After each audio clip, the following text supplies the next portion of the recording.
ఇశ్రాయేలు రాజ్యాన్ని ముగ్గురు రాజులు 340 సంవత్సరాలు, అంటే 3 × 40 అంటే 120 సంవత్సరాలు పరిపాలన చేశారు ముగ్గురు రాజులు. మొదటి రాజు ఎవరంటే సౌలు, తర్వాత దావీదు, దాని తర్వాత సొలొమోను. ఈయన 40, దావీదు గారు 40, సొలొమోను 40 పరిపాలించిన తర్వాత ఇశ్రాయేలు రాజ్యం 2 భాగాలుగా చీలిపోయింది. ఒకప్పుడు ఉమ్మడి ఆంధ్రప్రదేశ్ ఉండేది, తెలంగాణ ఇప్పుడు హైదరాబాదు ఆంధ్రప్రదేశ్ ఎలా కలిసి ఉండేదో ఒకప్పుడు 2012 వరకు కలిసే ఉండేది. దాని తర్వాత అదేమో తెలంగాణ కింద, ఇదేమో ఆంధ్రప్రదేశ్ కింద ఎలా అయితే 2 భాగాల కింద విడిపోయిందో ఈ ఇశ్రాయేలు రాజ్యాన్ని 2 భాగాలుగా చీలిపోయింది. 10 రాజ్యాలు ఒక భాగం, 2 రాజ్యాలు ఒక భాగంగా చీలిపోయింది. యోధా రాజ్యాన్ని ఇంచుమించుగా 19-20 మంది రాజులు ఏలేరు. అందులో 14వ రాజు అయిన మనష్షే అనబడిన ఒక రాజు ఆ ప్రాంతంలో ఉన్న వారందరికీ కూడా ఏమి నేర్పించాడంటే బహు విగ్రహారాధన నేర్పించాడంట. ఏమి నేర్పించాడు?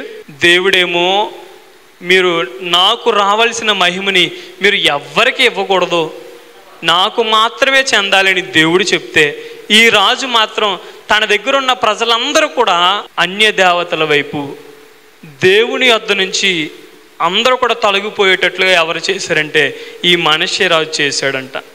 చెడుతనము, ఆ దేశంలో బహు చెడుతనాన్ని సృష్టించింది ఎవరంటే ఈ మనష్షే రాజు.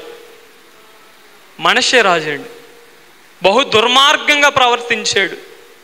దుర్మార్గంగా ప్రవర్తించి ప్రజలందరూ కూడా చెడిపోవడానికి కారణమయ్యాడు. ఒకరోజు అష్షూరు రాజు ఏం చేశాడంటే వచ్చి ఈయనని బంధించి గొలుసులు కట్టి బబులోను దేశానికి తీసుకెళ్ళిపోయి చెరసాలలో పెట్టారంట. ఎక్కడ పెట్టారండి? చెరసాలలో పెట్టినప్పుడు అతని గురించి రాయబడి ఉంటుంది, మనష్షే గురించి.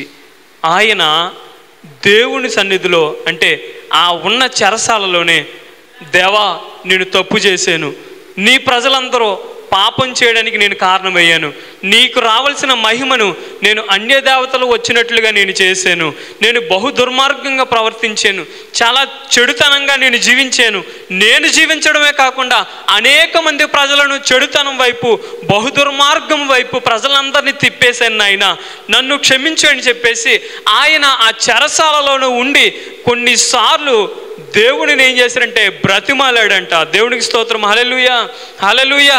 అలా బ్రతిమాలినప్పుడు దేవుడు ఏం చేశాడంటే అంత దుర్మార్గం చేసినా, అంత చెడుతనం చేసినా, అంత వ్యతిరేకంగా జీవించినా సరే దేవుడు ఆ మనష్షే రాజుని క్షమించి తన మీద కృప చూపించి మరలా ఆ బబులోను దేశంలో ఉన్న ఆ చెరసాలలో నుంచి బయటికి రప్పించి ఏ దేశానికైతే రాజుగా ఉండేవాడో మరలా అదే దేశానికి రాజుగా నిలవబెట్టించాడంట. దేవునికి స్తోత్రం, హల్లెలూయా హల్లెలూయా.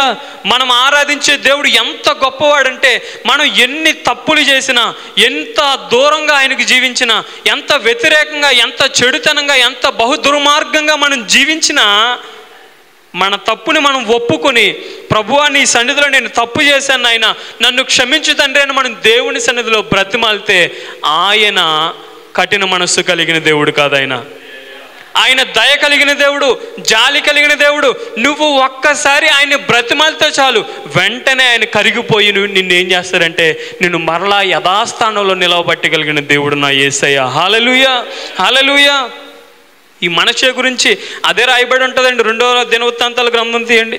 2వ దినవృత్తాంతాల గ్రంథం 33వ అధ్యాయము 11-12 వచనాలు చదువుకుందామండి. కాబట్టి యెహోవా అష్షూరు రాజు యొక్క సైన్యాధిపతులను వారి మీదకి రప్పించెను. మనష్షే తప్పించుకొని పోకుండా వారు అతనిని పట్టుకుని గొలుసులతో బంధించి అతన్ని బబులోనుకు తీసుకుని పోయారు. అతడు శ్రమలో ఉన్నప్పుడు తన దేవుడైన యెహోవాను బతిమాలుకొని, దేవునికి స్తోత్రం, హల్లెలూయా హల్లెలూయా. నా ప్రియమైన వారులారా, అక్కడ చూడండి, అతడు శ్రమలో ఉన్నప్పుడంట. అతడు ఎక్కడున్నాడు? ఆయన చాలా సంతోషంగా ఉన్నాడా? ఆనందంగా ఉన్నాడా? తన నోటి నిండా నవ్వు ఉందంటే అతడు అసలు ఆనందంగా లేడు, సంతోషంగా లేడు. తన చుట్టూ బాధ ఉంది. ఆయన ఎక్కడున్నాడంటే చెరసాలలో ఉన్నాడు. శ్రమలో ఉన్నప్పుడు తన దేవుడైన యెహోవాని ఏం చేశాడంటే బ్రతిమాలాడాడంట. దేవునికి స్తోత్రం, హల్లెలూయా. మన శ్రమలో మనం ఎవరిని బ్రతిమాలాలంటే, ఎవరు అప్పిస్తారా, ఎవరు ఏం చేస్తారా, ఎవరైనా మనకు సహాయం చేస్తారా? వాళ్ళు పేరున్న వాళ్ళు కదా, వాళ్ళు గొప్పవారు కదా, వాళ్ళని బ్రతిమాలితే మనకి ఏదైనా సహాయం చేస్తారనుకుంటే ఎక్కడి నుంచి మనం సహాయం పొందలేమండి. అందుకని కీర్తనకారుడు అంటాడు, మనుషులను నమ్ముకొనుట కంటే యెహోవాను ఆశ్రయించుట మేలు, రాజులను నమ్ముకొనుట కంటే యెహోవాను ఆశ్రయించుట మేలు. దేవునికి స్తోత్రం, హల్లెలూయా. ఈయన రాజు, ఒక రాజు అయి ఉండి ఆయన ఎవరిని ఆశ్రయించాడంటే తన దేవుడైన యెహోవాను ఏం చేశాడంటే తన శ్రమలో బ్రతిమాలుకున్నాడంట. బ్రతిమాలుకున్నప్పుడు తర్వాత చూడండి, తన పితరుల దేవుని సన్నిధిని తను బహుగా తగ్గించుకొని ఆయనకు మొరలెడగా ఆయన అతని విన్నపములను ఆలకించి యెరూషలేమునకు అతని రాజ్యములో అతనికి తిరిగి తీసుకుని వచ్చినప్పుడు యెహోవా దేవుడై ఉన్నాడని మనష్షే తెలుసుకొనెను. హల్లెలూయా, హల్లెలూయా. ఒక శత్రు రాజు ఈయన్ని తీసుకెళ్ళి చెరసాలలో పెడితే దేవుడు ఎక్కడి నుంచి విడిపించాడంటే చెరసాలలో ఉండి తనను తాను తగ్గించుకుని దేవుణ్ణి బ్రతిమాలినప్పుడు ఆ బబులోను దేశంలో నుంచి దేవుడు తీసుకొచ్చి మరలా ఎక్కడ నిలవబెట్టాడు? ఏ స్థానంలో అయితే శత్రువులు తీసుకెళ్ళిపోయారో మరలా అదే స్థానంలో నిలవబెట్టాడు. హల్లెలూయా.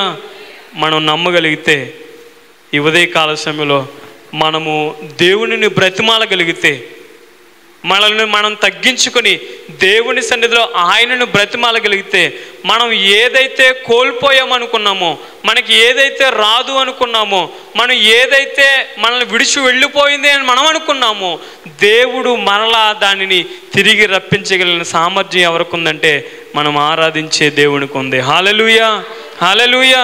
ఈయన ఎవరిని బ్రతిమాలుతూ ఉన్నాడంటే దేవుణ్ణి బ్రతిమాలుతూ ఉన్నాడు.